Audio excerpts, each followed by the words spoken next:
even if we don't want to think about all of humanity better, but even just our own world, right? How to make the world work for 100% of humanity is the world game. It has a few conditions added after that phrase, but that's the essence of it. But you can also reinterpret that question as, how do I make my world work for 100% of mine, my tribe, my family, my relationship, my interests, my finances, all of that. It's a clarifying expectation question. When we drop the question, think of it as a stone in the water, of asking, not telling people, is there enough? There are variations of these three words, by the way, depending on the particularities of which genre you're applying it to, because you could take that deliberately vague and neuroplastic ambiguous question and apply it to a specific topic, like, is there enough water? Is there enough compassion, right? It could be either a resource, human value, whatever it is. And so understanding the world game first has to have a possibility to it that the world could work for 100% of humanity. And Buckminster Fuller did not approach that as an activist, a politician, or an advocacy leader. What he approached it from, which you probably heard from Mark Victor Hansen, as an engineer and a mathematician would, a possibility individual with the highest aspiration that normally people would say is optimistic and idealism, and he looked at it as practicality. He said that the world can work for 100% of humanity.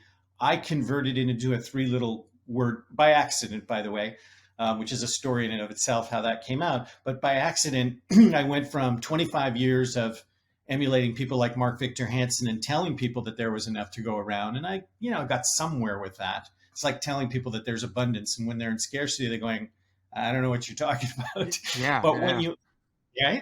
when you ask people the question, is there enough, or variations of it that apply to the situation, something starts to happen where people become responsible for that answer.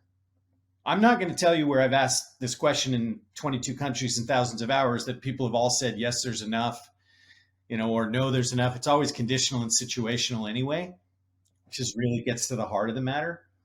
But I will say that people who generally have a very pessimistic view of our future, and I include them in our rooms and conversations, especially on Clubhouse, places like that, we make them welcome in the room. We first of all tell them that pessimists point out dangers that optimists don't see, and we clearly have evolved both sorts of natures in humanity, and we need each other. If the world's going to work for 100% of humanity, it's got to work for everybody. And so when we pose this question, is there enough? And there's a conversation that engages after that. It takes about 15 minutes to do, and people can learn how to do this formally. But when you get into that conversation of examining with another human being what enough is, you come to two or three conclusions. Number one, your definition of enough and mine is as different as a fingerprint. And your definition of enough a month from now is going to be quite different than it is today. So it's a perpetual examination, a lens, a magnifying glass, really, of what there's not enough of. Because the natural state of the universe and even of the world, despite people walking around saying like it's a fact that we live on a planet of finite resources, which has not mathematically ever been shown to be true. But when we examine that reality, that there's enough to go around as a base, rather than how we think of it now, which is that there's a scarcity as a base and some of us get to be rich, let's say. When you examine it from that standpoint and you realize that human beings either manifest and create scarcity or limitations to it because they think that there's scarcity and who gets to have access to it, or they can recognize that true wealth, and you have people listening to this podcast clearly who think about wealth and finances and all of that. True wealth is built by agreement, not by resources.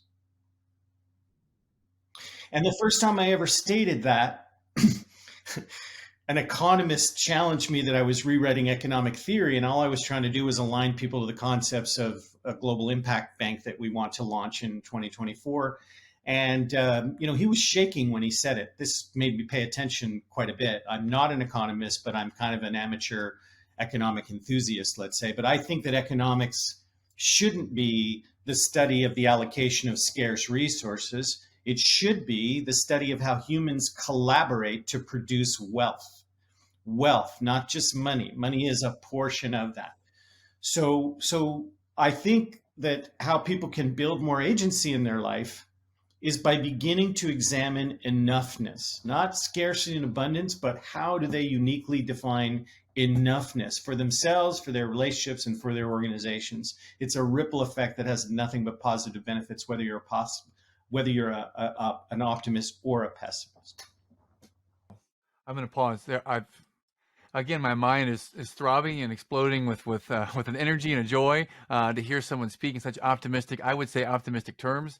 And I love the inclusivity of the pessimist, because as you said earlier, to have 100% of everyone, that means everyone. And you're not excluding people from the conversation on Clubhouse, for example. You bring everyone in because I think this way, you think that way, he thinks that way, she thinks that way, and it's all humanity. So I love that point. And I wonder about the mathematical certainty. So I want to challenge you. Let's just say I'm a pessimist or I'm a realist, and then you make the statement that it's not mathematically been proven that we have unlimited resources, because Earth is with finite resources, one might think. So if someone were to challenge that, then how would you respond? Our economic history has some heroes or villains within it, depending on your point of view, who have mathematically shown us that we are going to run out. Going to run out of this, going to run out of that. Turn of the century in the 1900s, it was predicted within 6 years from the time that the study was released, based on mathematics, that we would run out of places in London for any of the horse and carriages to get through, because there would just be too much manure in the street. And 6, 7 years later, we had the automobile. And this has been repeated over and over and over. It's considered Malthusian economics, the scarcity economics. And in 1972, MIT released a very important study that I would recommend everybody who's concerned about wealth, abundance, and scarcity, and all of these issues. And it was called The Limits to Growth, 1972. So I put a lot of study into people who think like this. I interviewed Paul Ehrlich, the author of The Population Bomb, which was a highly influential book when I was growing up. And it basically said we were just going to run out of ways to support, the 8 billion people we have. And you could say, given what we're dealing with climate change now, where a third of Pakistan, as you and I speak, is underwater. Mississippi doesn't have any clean water, except maybe yesterday they got something turned on, and so on and so forth. We have a lot of evidence of existential threat to humanity that appears to be based on having too many people consuming things.